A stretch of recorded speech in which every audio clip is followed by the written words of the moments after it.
Hi there. So in this series of videos we will look how to utilize advanced MIDI controllers, iPad and touchscreen when creating music, and we will look at from each and every digital audio workstation point of view, starting from Ableton Live.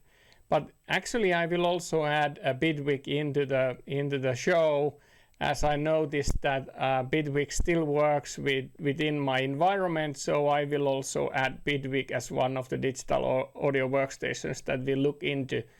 However, that's a 3-point-something version that I have, so it's not the latest, but anyway, it's the Bitwig.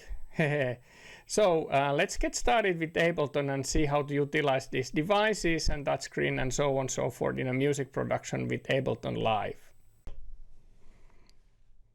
Okay, so here we have now a Raven MTI touchscreen that can be programmed to,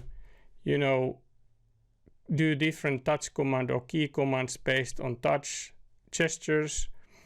And then of course you have the menu bar over here. You can launch the mixer. You can change the view depending on, you want to have the session view or you want to have the arrangement view, or then, if you want to have clip or device. Then if you have the mixer over here, you can press a button and it shows you the audio effects. You can of course easily select a channel, put it on solo or mute it, and so it's a virtual console, but with the fact that you have a multi-touch, so you can have multiple controls at the same time. So it's not only one single finger touch, but you can actually touch multiple areas and deal with faders and even with with the left with the panning and so on and so forth. Or if you wanna mass mute channels or mass solo channels, so you can do that quite easily. Then of course it has the basic transport control that you can basically then press play and it plays, of course, and all that.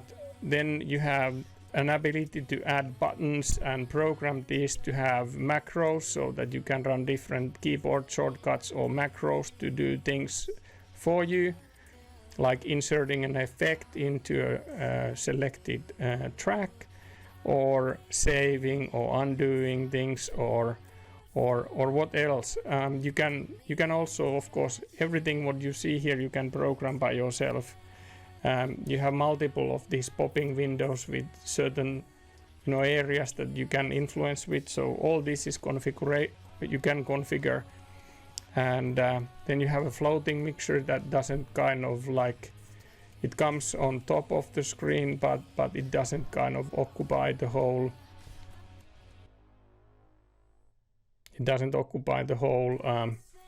whole screen. And then of course you can do browsing with it, and if you have these gestures, so you can also browse within the system itself and scroll with your hands. So it's actually pretty neat in that respect. So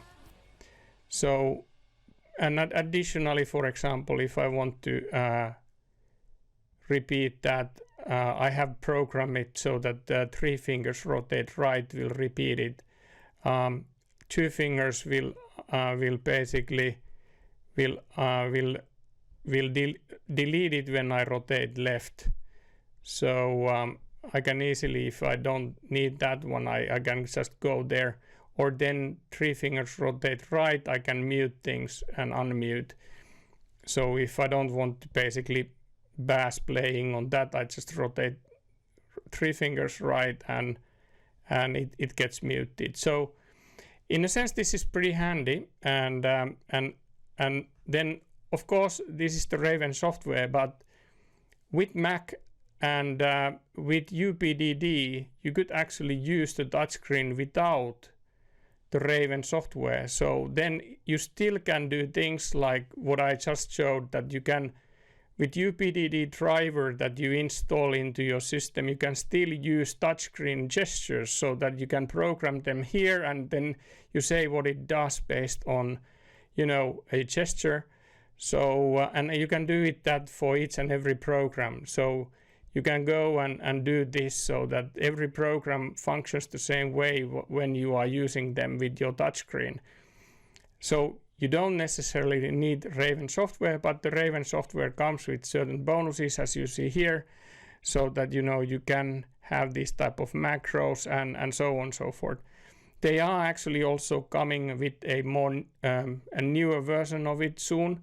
So version 4 is coming, and that will basically then, of course, be hopefully a lot better than the current one. The current one is okay. There is nothing wrong with the current one, but I kind of also felt that I want to have the real faders instead of this, even though this works just great.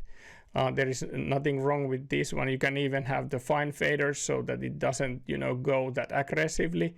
So this is actually pretty awesome, I have to say, in all respect to the Raven console, and it does integrate with certain digital audio workstations like Ableton, Cubase, Logic Pro, Studio One, Pro Tools, and then also it does integrate, if I remember correctly, with Digital Performer.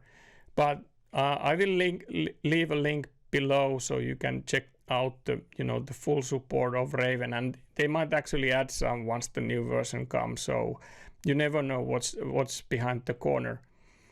Anyway, that's about the touchscreens and in Ableton Live, and how you can use the Raven software, or you can just use the UPDD software, so you can still, you know, utilize the touchscreen and the touchscreen potential with these gestures and commands that you can do. And of course, depending on the digital audio workstation itself, if the sliders are good enough, and so then you can even use it directly. So you don't necessarily need the Raven software, but you can still kind of do that.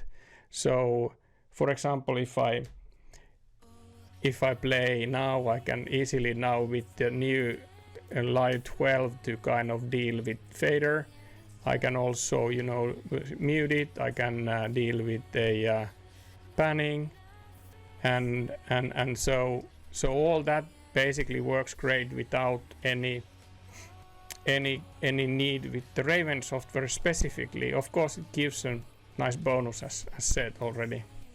So when it comes to advanced MIDI controllers, Ableton Live has or Ableton has basically Push 2. That is natively provided by Ableton, so it's built for the Ableton Live, and of course for that reason it has a very tight integration with it. So you can easily over here, you know, do a mix. You can look into devices. You can look into the clip when you have a MIDI clip selected. So you will see that in. You will see that in the screen as well. Then you can browse things. You can bring, you know, instruments or things, whatever you need from the browser. So it's pretty awesome from that point of view.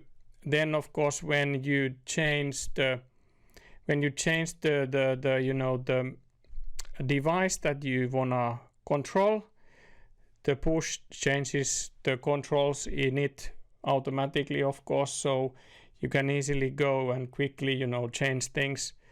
If we open this one, you know, we can now they basically deal with the controls from here. Then I can go from a plugin to another one and you know, easily control all the mapped controls from that VST or from that plugin. So what I have to say is that what I have seen with Push 2 and Ableton Live is that it is actually doing extremely awesome job with mapping these parameters into from the VST into Push, And then if there are many of those, you can go from a page to another. So you can access all the the things that you need from your plugin from push. Alrighty, let's pause the video over here and continue next Thursday. Remember to subscribe for the channel. See you next Thursday. Thanks for watching.